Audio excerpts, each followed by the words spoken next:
If it's a day called today, we're talking guitars and life. Well, welcome back, everybody, to another exciting episode of TED Talks Guitars and Life. Man, I pray you're having a great day wherever today finds you, Jack. Yeah, man. Well. We are looking at the guitar neck that I want to put on the Partscaster body. The Partscaster guitar, which I believe to be a Squier Strat, origin unknown. However, we did in the last video do a little bit of a review of this guitar neck, and if you saw that, I won't belabor too many of these points, but for those who did not watch, hey man, welcome to the channel, man. Come back anytime and hang out with us at TED Talks Guitars and Life, particularly on Tuesday nights at 7:30 p.m. Central Standard Time. We got a little live stream thing going on, and we got some cool folks hanging out in the comments, and I don't mean me, Jack. I surely don't. Yeah, man, come back and hang out with us any time. This guitar neck has 22 frets. It has a 4mm truss rod. That is a plastic nut. This guitar neck has never been on a guitar body as far as I can tell. There are no neck hole screws, and so I don't know if those nuts slots are cut well or not. We're going to find that out during setup, and if we need to, we will swap that out with something different. This guitar neck comes with 10mm ferrule holes for your tuner machine head, you understand. That is a 10-inch radius fingerboard. I did in the previous video find 4 copacetically high frets, or uncopacetically high frets. Anyway, we need level frets, what I'm saying, Jack. And this guitar neck does have sharp fret ends, and the fingerboard is what I would call chewed up, i.e. rounded.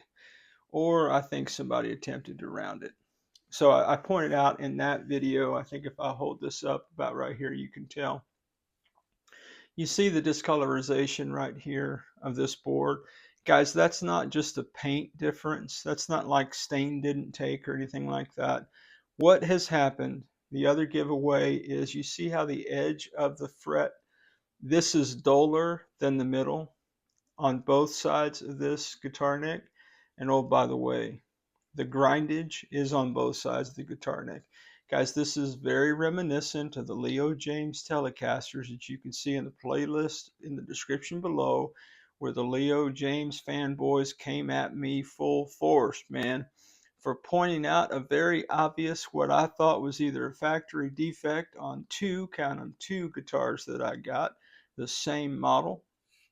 And yeah, man, I sent that guitar neck back because that guitar was for my grandson. And I didn't, at the time, I didn't think that was cool, man. So anyway, it all worked out. We built the Orange Crush for him. If you haven't seen the Orange Crush Chronicles, you might want to save your time. You might want to check the playlist in the description below. That was quite the ride.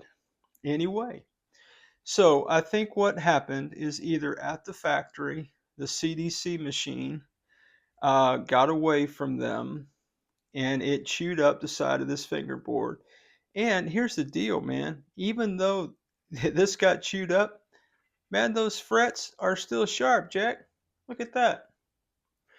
Or somebody purchased this guitar, could have happened. This guitar neck, of course, is what I mean. They got it, discovered sharp fret ends, which it had, because it still has them. And then maybe they took some kind of tool, maybe something like this, and attempted to bevel those frets. Okay. Now, guys, when you do that, if you do that incorrectly or you don't do it well, the edges of your fingerboard are going to look like that. Don't ask me how I know. You can go ahead and ask me. Yeah, I've jacked up some stuff, man. If you hang on the channel, you already knew that. But yeah, man. So for me, a couple things are true. One is, look, we've got high frets. We got to do fretwork regardless. But even if we didn't have high frets, I don't play sharp fret ends. Now, a lot of people say to me in a lot of my videos, man, why are you whining about the frets? And they always tell me how much the guitar costs, like that matters. Guys, it doesn't matter how much a guitar costs. For me, my personal experience is if I pick up a guitar and it's got sharp fret edges, I don't like to play the guitar, man, because it don't feel good. Okay, to me. Now, I'm not going to the hospital. I'm not whining. I'm not complaining. I'm not bleeding. I'm just saying, man, it's not comfortable. In the live a couple weeks ago, Keith pointed out that when I play guitar, I always have my thumb over the top of the fingerboard, something like that. And I do a lot of sliding, guys. And hey, man, if you haven't checked out For the Love of Guitars with Keith Mendez, man, you're missing out, Jack. He is a super chilled, laid back cat, man. He has like instructional videos. Yeah, man, great vibe. Please go check out my friend Keith at For the Love of Guitars, man. You will not be sorry, Jack. Show him some love. Tell him I sent you, baby. Yeah, man. Why is he calling me baby? He don't know me like that. Ah, guys, I'm from Baltimore. It's just the way it is. All right, so here's the thing. Okay? So I play with my thumb over the fingerboard. And the second thing is I do a lot of sliding. That's just my style of playing. And I don't know what your style of playing is. So for me, I would have ended up rounding this fingerboard anyway because I don't like a hard edge on the fingerboard. I always want to round that off, and I do that with all the guitars that I keep. Okay. And some of the guitars that I've had through the shop and sold, I did that too because I like a rounded fingerboard. Two, I would have anyway taken care of all those sharp.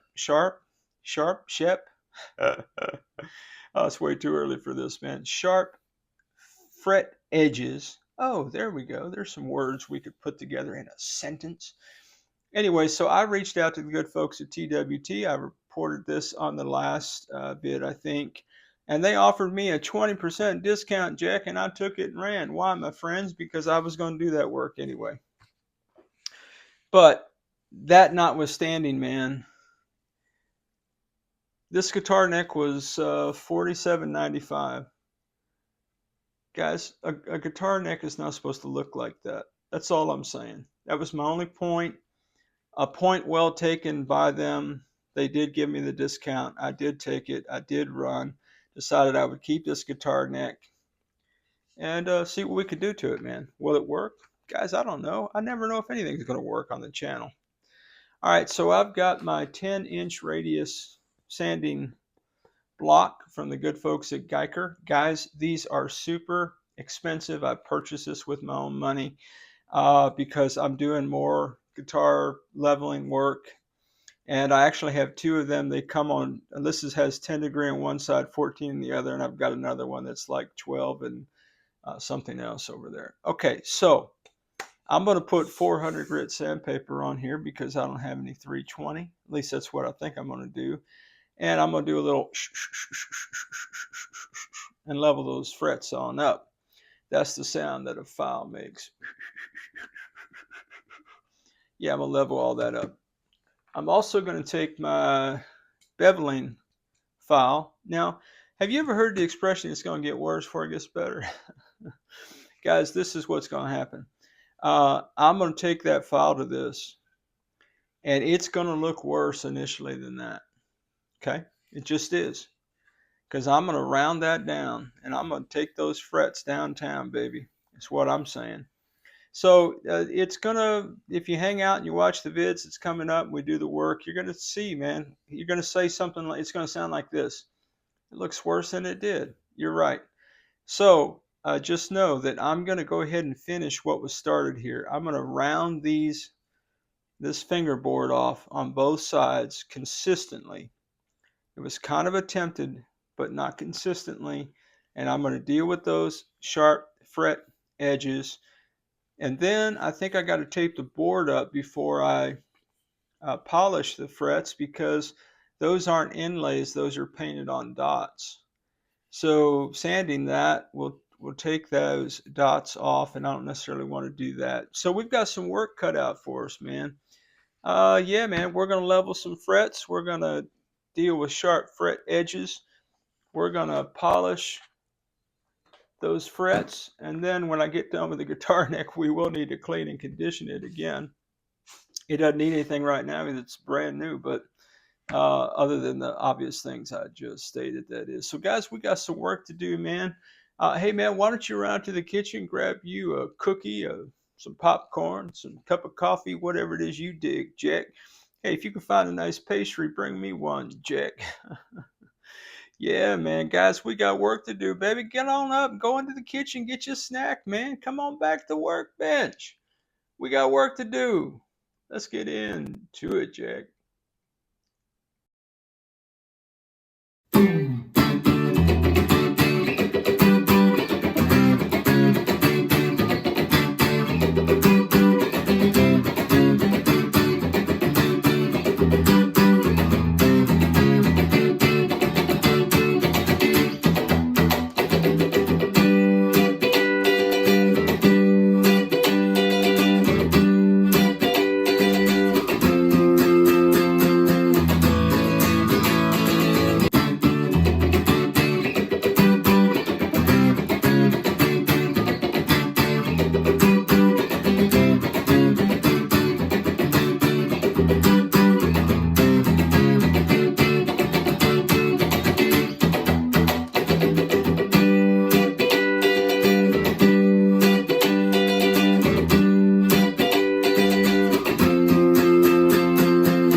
All right, my friends. Well, I did take the beveling file and copacetically beveled my fret ends, and then I took 320 to them.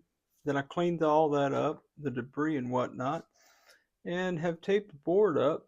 And hey, man, shout out to my dear friend Mikey over at Two Bike Mike Guitar Topics.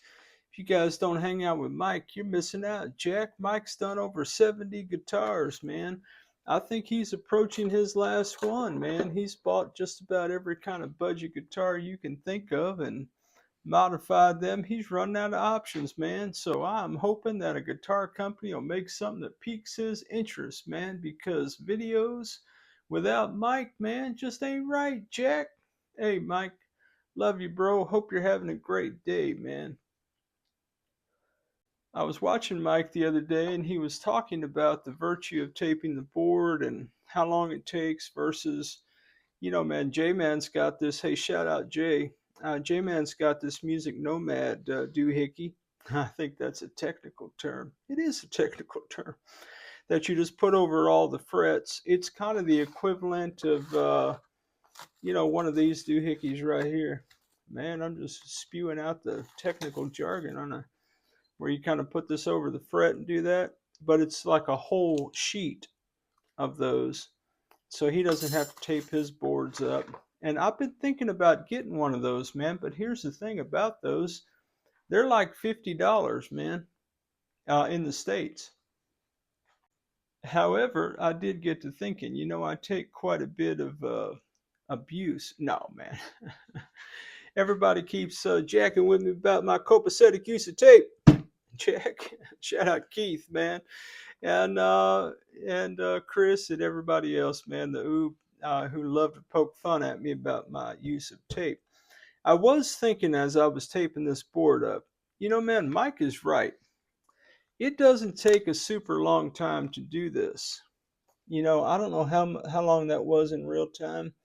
If I think about it, I will look at the vid and I'll put a real time timestamp in the description below, tell you how long it took me to tape this board up. Now, guys, I don't move like a jackrabbit when I'm taping. I try to be somewhat slow because when Ted moves fast, bad things occur, my friends.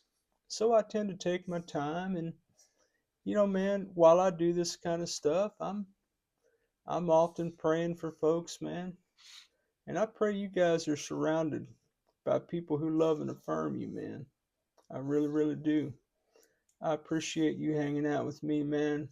Special shout out to all the Jacks, the channel members, man.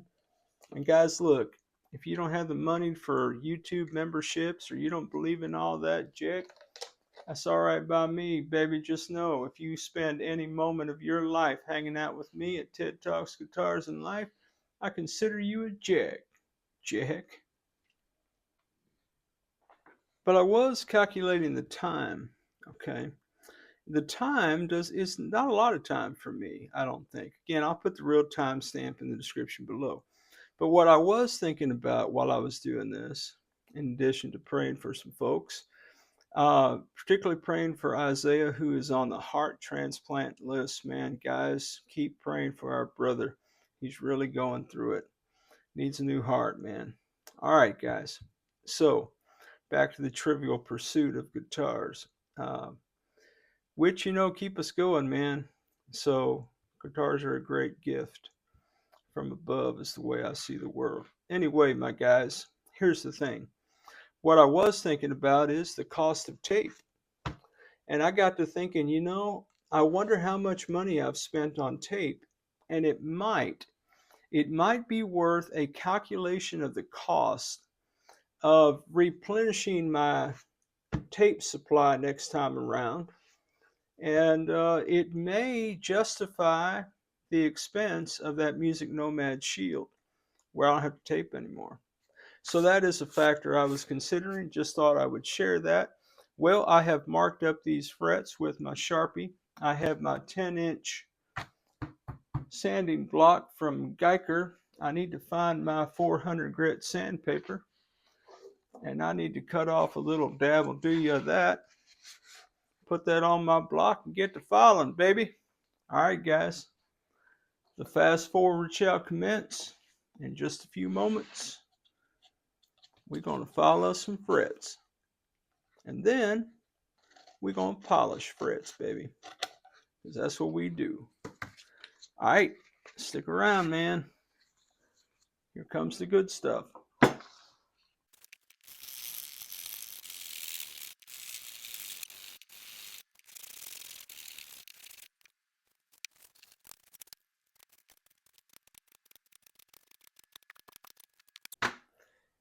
All right, my friends, I always, after I level the frets, use my fret rocker to check my work. And now we need to crown these frets. So if you're new to all this, when you level your frets, they become flat. You don't want them flat. You want them kind of peaked a little bit where they kind of come to a point. And so you can use all kind of crowning files. I've got some Amazon files here. They're super cheap. They tend to chew up the frets if I'm a little heavy-handed. So guys, I'm going to use the 300 grit StewMac crowning file just because I don't have the Music Nomad S file. Another expense that I'm considering bearing. Those are about $80 in the States. This was about that much, and I don't like it hardly at all.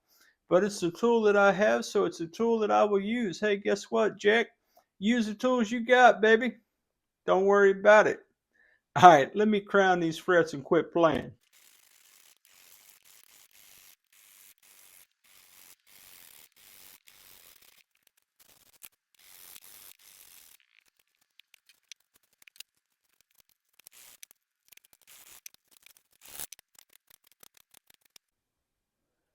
All right, my friends, two things occur to me. Number one, one of the other things that Mike and I talk about a lot is that even after you level and then you crown the frets, it's always good to check your work.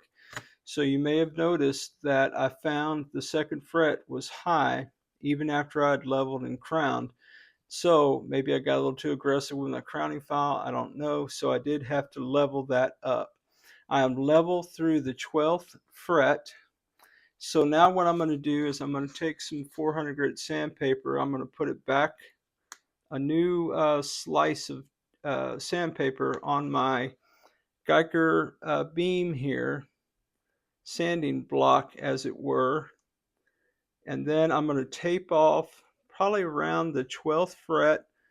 And I'm going to take all the rest of the frets down you know, a few notches or so, just because I want to taper the last frets on the board. I want them to be lower, is what I'm saying. What causes string buzz is when your fret to the other side of the fret you're playing is higher, it causes buzz. So as I go up the neck, what I like to see is that my frets will be lower. Now, as my dear brother Avery over at MusicNGear would attest in some of the videos he's done, is that even though technically these frets will be lower, the fret rocker will tell you that they are level, even though they might be lower down here, if that makes any sense at all. If not, go check out MusicNGear, man. Check out Avery's channel anyway. He's a great cat, does great work, man. Yeah, if you dig this stuff, you'll dig MusicNGear, baby.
All right, my friends. Well, you're looking at the Partscaster replacement neck from TWT Guitar. After a little bit of love and care has been given to it, that love and care consisted of dealing with the weirdness that was on the side of that fingerboard after I made it worse with a beveling level, which, as I said, man, things sometimes have to get worse before they can get better.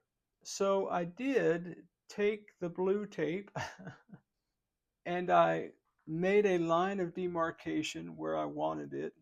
Unfortunately, it was just one piece of tape. I started with 1,000 grit sandpaper, which was not nearly as gritty enough. I went down to 400. I ended up at 320, and then I was able to sand down. So what I did is I doubled up on the tape so that the sandpaper would not as aggressively eat the tape and leave my line all wiggle wobble. So then I put a series of stains on that little section there. I wonder what it looks like in the monitor. Let me come over and take a peek. Oh, it looks pretty good. I guess you guys can see it. Let me see if I can hold it up in a minute. See if we can't get a gander at it. What do you think about that, guys? Remember how it was just all bare wood, all chewed up right here? Guys, is it perfect? It is not perfect, my friends, but I like it a lot better than the way it looked before, Jack. And the fingerboard is rolled over. I like that too. And so I put, after sanding it with 320, I started out with the salmon stain, the wood stain, the Canadian maple stain. I then went to the chocolate brown dye. Guys, I don't know what I'm doing, man.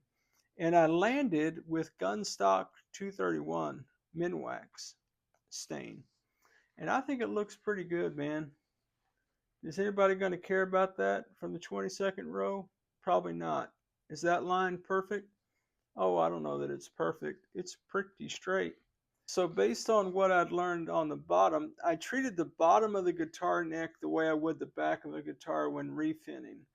When I refin the back of a guitar, or a guitar in general, I start on the back, make all your mistakes on the back. So my thought was make all my mistakes here on the bottom of the neck because I won't see that as I'm playing it. You see, that would be upside down. So when I approached the top of the guitar neck, I approached it.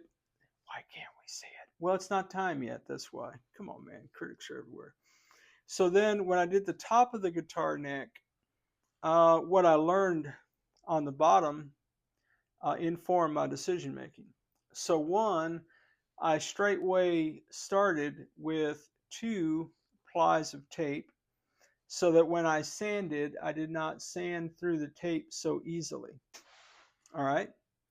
Now, what was weird about the front or the top is that that line is much more thin than this one. Okay. Is that a deal breaker? It's not for me. Well, Ted, why isn't your line on this side this thick so that it matches? One, I don't think anybody's going to care. Okay. But two, in order to get that depth on this side, I would have had to have included the fret indicators.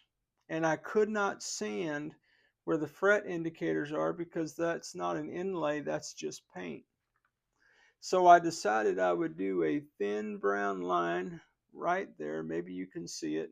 It is not as dark, although I like the dark color here.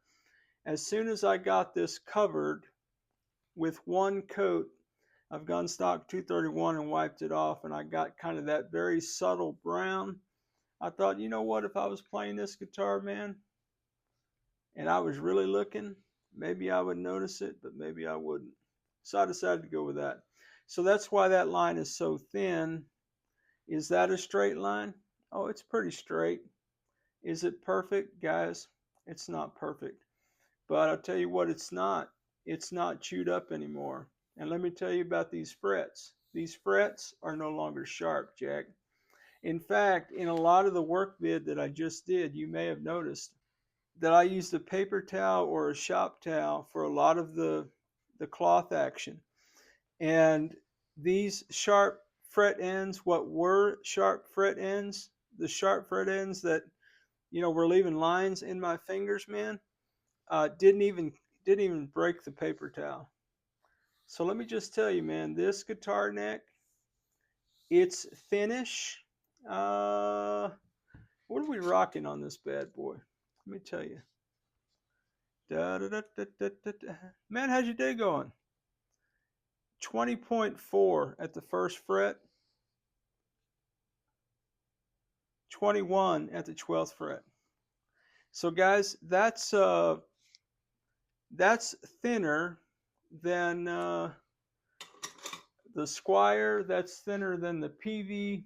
It's pretty thin. Now, it's not an 18 like 2 Yards likes. Hey, shout out to 2 Yards and Keith, man, making great music, guys. Check their channels out. So it's not thin like Yard likes it, but, you know, 20 mil for me, that's thin. That's thin for me. And I like it. I think that neck's going to work out all right. So, copacetically, I've dealt with the frets. And how do they look, guys? They look pretty good. I think they look all right. I see a handsome man in that one. Oh, wait, it's me. Oh, man, not really. Anyway, guys, so where do we go from here? Well, from here, we've got decisions to make, okay? So let me tell you what I'm thinking. I need to come back in a subsequent video and address the body. The body has been sanded down to bare wood at this point. In the body work, you just haven't seen the vids yet. They're coming, okay? I need to sand that body more, and then I'm going to refin that body. I'm going to need a black base coat, hint, hint. The pigment will not be color shift green, but I do need a black base coat. So given the color that the body is going to be, initially I had thought, when I got the Partscaster, one of the things that I appreciated about it, guys, this was $60 if you'll remember, is that it had black locking tuners on it. And at the time that I bought it, I was working on the Joker, and I thought, well, if nothing else, I can put those black locking tuners on the Joker, right? Because as you know, if you've seen that video, we blacked it out. And I think these are pretty good. I mean, they're not even branded. I don't know what brand those are. But here's the thing. I don't think black is going to go with the color scheme of the guitar as much. So I was thinking black tuners, black string trees. Now, given the color choice that I think I've landed on, I'm thinking I need to go chrome. So yeah, man, we've got a little bit of work to do in terms of deciding what tuners, what string tree, etc. And then it's all about finishing that body. Man, I can't believe how many refin projects I've done in the past 4 months. It's just crazy. And I keep signing up to do them. What is wrong with me, Jay, man? I keep refinning guitars, Jack. Well, guys, I think that's going to do it for this one. Guys, I can't thank you enough for hanging out with me on another crazy adventure, man. I appreciate any moment of time that you come and hang out and talk guitars and life with this old boy, man. I really do dig you, man. You guys are the best. As always, wherever you are in your guitar journey, man, I pray it's a long, smooth, safe, joy-filled ride for you, Jack. Rock on with your best selves, everybody. Catch you down the road.